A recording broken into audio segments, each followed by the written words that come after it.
The man erased the date on the check and replaced it with today's date. Then he carefully cut out the name of the original owner and pasted it on the check. He now had a fake check. However, when he tried to cash it at the bank, the cashier immediately realized it was a forgery. Although the man tried to appear poor and sad, he couldn't get even $5. Disappointed, he walked down the street and saw a group of pilots. The pilots wore elegant uniforms, walked with style, and were surrounded by beautiful flight attendants. Even children approached them for autographs. The bank manager greeted them with great respect. The man felt envious and decided to become a pilot. He pretended to be a newspaper reporter and used that as an excuse to gather information. Next, he needed an elegant uniform. He said he had lost his and asked for a new one. Lacking money, he considered paying with a fake check. But the man at the store said he only needed to give him his employee number and the company would handle the payment. With the uniform in hand, the man became the center of attention. His attractive face and the uniform made him seem very important. When he returned to the bank, they treated him differently and accepted his counterfeit checks without hesitation. Wearing only the uniform, he used the counterfeit checks to stay at a luxury hotel. Then he took a toy airplane, soaked it in water, carefully peeled off the airline logos, and pasted them onto the counterfeit checks.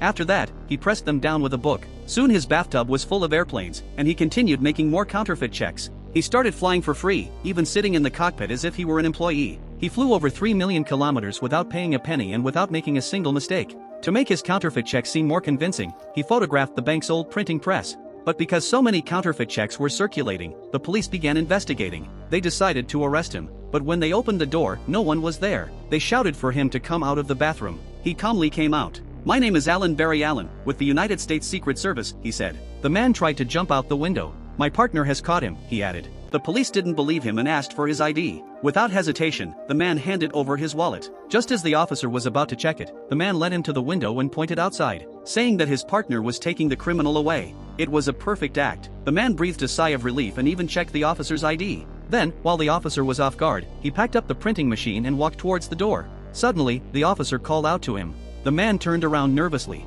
"Never mind, you keep it for me,"